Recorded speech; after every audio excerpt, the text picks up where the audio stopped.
Salutations everybody, it is Matty here today, and Xbox had themselves a hell of a weekend. I had to wait to get into all of this stuff because PlayStation buying Bungie of course took precedent, but now we gotta sit down and talk about some day one Game Pass games that got announced throughout the weekend into Monday. We also gotta talk about that Halo TV series. I read some of the comments on the YouTube video, and I don't know if I'm necessarily in full agreement with everyone, so we're gonna talk about that. And last but not least, I want to talk about Xbox Games with Gold. I think it's really time. In fact, I may end up doing a full video on it at some point, but I want to get into it a little bit in this video here today. So if you're new here, you're looking for Xbox news and information, consider subscribing. We also got a Dying Light 2 review arriving shortly, so keep the eyes out on that one.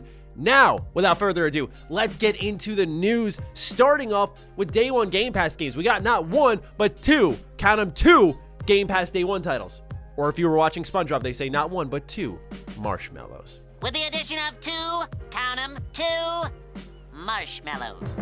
Shout out to all you OGs who get that episode. But anyway, let's read. So first one is 2 Point Campus coming to Xbox Game Pass on day one, available for pre-order today. 2 Point Campus is the next game from the makers of the critically acclaimed 2 Point Hospital. In 2 Point Campus, you can build the university of your dreams while looking after your students and staff and fulfill all their wants and needs. 2 Point Campus is arriving on Xbox One, Xbox Series consoles, and with Xbox Game Pass on May 17th, and you can pre-order the game right now. And if you actually look at this promotional image there, look at the bottom right corner, look who's there again, Sega. So here's the thing with Sega and 2 Point. When Sega started to warm up to Game Pass, they specifically noted 2 Point Hospital as a game that did well above and beyond their expectations when they dropped it on Game Pass. So it makes sense now that we're going to see them follow up with the sequel. We also saw Sega do the same thing with Total War Warhammer 3, where they were saying Game Pass is helping us grow. So Total War Warhammer 3, a series that is known and good, can become more well known through Game Pass. So they're going to try to bring it to a new level, bringing it there day one. This is where you're seeing Xbox and Sega get closer and closer. Will it end up being an acquisition? It's anybody's guess. After the Activision thing, I don't think any of us can say we're wizards at predicting what's going to happen next with either of these companies. I certainly didn't expect Bungie, even if it does make sense in the aftermath, but they're getting closer. We're going to see more day one Game Pass games, maybe some exclusives, but more than anything, I'm just hoping we start to see Japanese game support because Sega is the conduit for all of that. And I know that Xbox is helping Sega grow, and that relationship is very important, but I'm really crossing my fingers here that we start to see some output of Japanese games. Now, I know that 2 Point Hospital may not be everyone's jam, but it's a legitimately great game. If you haven't played it, it's still on Game Pass. But 2 Point Campus will be there day one for you to check out May 17th. So keep your eye out on that. If that's not your jam, though, and you like sports like I do, I'm wearing my Henrik Lundqvist Knight t-shirt here. I was there for the game, and my oh my, if you're a Rangers fan, what a disappointing ending it was. But an amazing ceremony. So hyped I was able to be there for that. But we're talking about not hockey. We're talking about baseball. Yes, MLB The Show 2022, day one on Game Pass. This is the second year in a row that the show is coming to Game Pass because Microsoft just keeps working that deal with the MLB side of things while PlayStation's making a game that will then go to everyone afterwards. It's got to be such an awkward type of relationship happening here with PlayStation, Xbox, the MLB. But as we can see here in the Xbox Wire post, Shohei Ohtani, unanimous AL MVP, is your MLB The Show 2022 cover athlete, where they say at the bottom that we're thrilled to announce MLB The Show 2022 launches on April 5th, 2022. The standard edition will cost $60, and the standard edition on series consoles will be $70. But most importantly, for all of us out there, day one Game Pass. A side note, Shohei Ohtani, perfect pick for the cover athlete. If you watch baseball, this dude is electric. So fun to watch. Man, pitches, hits bombs. It's incredible. So a perfect cover athlete. Love the choice on that one. But this is so exciting because Xbox always said we want our authentic baseball game. They finally got it, and I'm telling you, they are not letting go. They are not letting go. Baseball as a sport needs to grow. It's huge, but a lot of people don't like the pace at which the sport goes at. A lot of people don't like the rules that are being implemented, but it's known as one of the purest sports. You still have the human officiators while some are arguing for more robots on the field.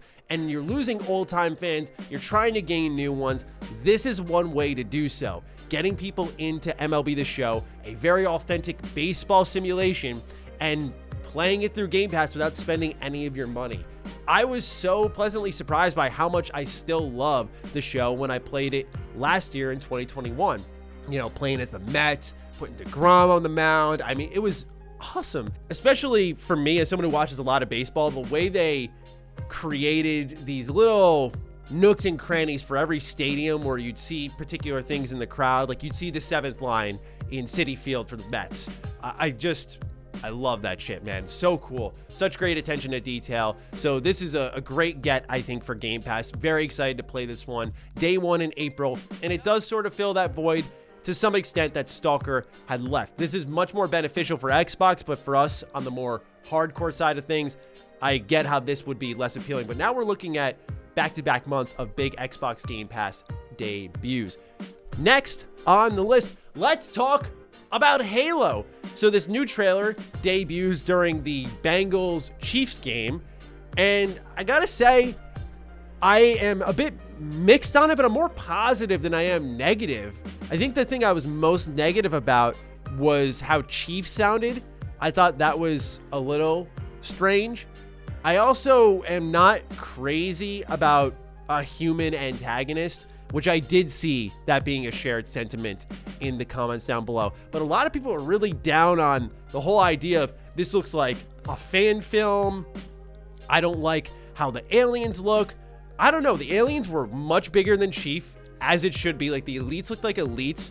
I thought that the sounds were great. Like when he started using the chain gun, it sounded like it was pulled almost straight from the game. I loved how Halsey looked. So to me, this looked in a lot of ways better than I expected. The weapons look very accurate. I really liked what I saw in a lot of ways. And I'm not a fan of TV shows, as many of you know, and that's probably why I'm coming across a little bit more positive. I say it time in, time out.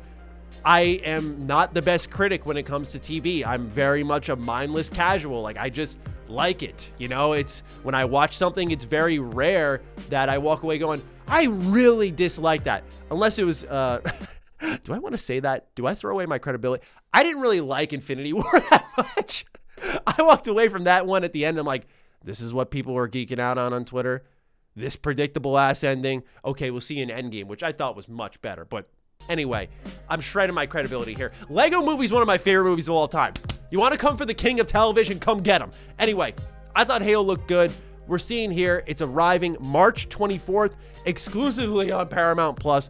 Why this isn't a Game Pass perk, I don't get. This needs to be a thing, Xbox, because we don't want to sign up for another subscription service or give us one free month of Paramount Plus in the month of March when this show's releasing. Just something along those lines would be phenomenal, because I don't really want to sign up and pay for another stupid subscription service. I'll do it because it's for coverage, but if I were a consumer, I'd be like, screw you, I'll watch this some other way. So yeah, just some very casual, man, thoughts here on Halo TV series. Last but not least, I do want to talk about Xbox Games with Gold. So they revealed this lineup here of $55.96 in value with 2,400 gamer score, and it's Hydrophobia, Never Yield, Bugs, and Broken Sword. Hey, look, I'm going to sound disrespectful. I don't even care. Has anyone heard of these games? I know the answer. No, I doubt most of us have. That's the problem. Games with Gold is a service of the past now.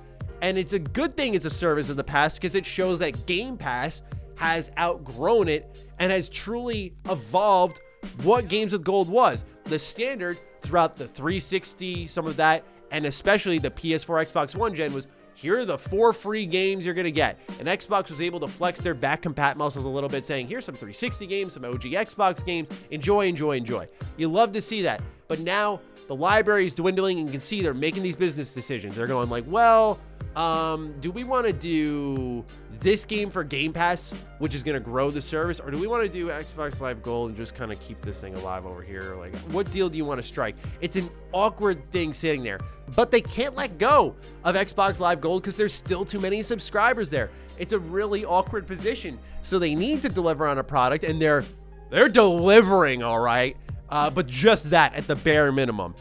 But now we're seeing these no-name games kind of plop out, and people are going, why are you even keeping this around? It's when it's trying to be subdued and quiet, it's only bringing more attention to itself. Dare I say the Streisand effect. So I just gotta say that as much as I loved my days of games with gold, PlayStation Plus games of the month, we just saw them drop, what was it, the DLC for Tiny Tina's Castle or whatever for Borderlands 2. What is happening with both these companies, right? So just weak months overall for these free games, and I get it. It's free. I mean, you're paying for a subscription service, but it's free. You're getting them to add to your library, and you'll always and forever keep them. And these are great deals for the companies on the other side because they get paid to put their games in this service, so it works for them. But for the consumers, we're not really getting good quality content. I mean, PlayStation did do Persona 5 Strikers, which is a great get. If you haven't played that and you didn't snag that, that's your loss. Go get it.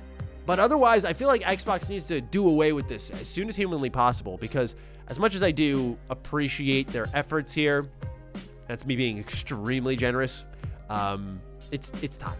It's time to sunset this. It's time to move on and really start pushing people towards Game Pass, going like, this thing, it's dead. It's dead, it's done, and we're transferring over to Game Pass Ultimate. I think it's really well over time now to wind it down. It's to the point where these games are so meaningless that on our Xbox-centric podcast, Defining Duke, we don't even talk about this anymore. We used to, because all I would do is clown on them. But eventually I went, this is just like regurgitating the same negative BS. It's terrible. And that was like by March, our second month of the show. Here we are almost a year later, still going. Xbox, just cut it out. All right. Everything I had to say in this video. Thank you so much for tuning in, for giving me some of your time here today. What do you think about the Halo TV series? I'm certainly excited to see that, but also these brand new day one Game Pass games. There's a lot to be excited about on the Xbox front still, so curious to see your thoughts. Fire away. Other than that, follow me on Twitter, follow me on Instagram. Those links are in the description down below. And a big thank you to all the patrons, all the members who continue to support the hell out of the content here. Stay sexy, stay active. I love you all. Peace.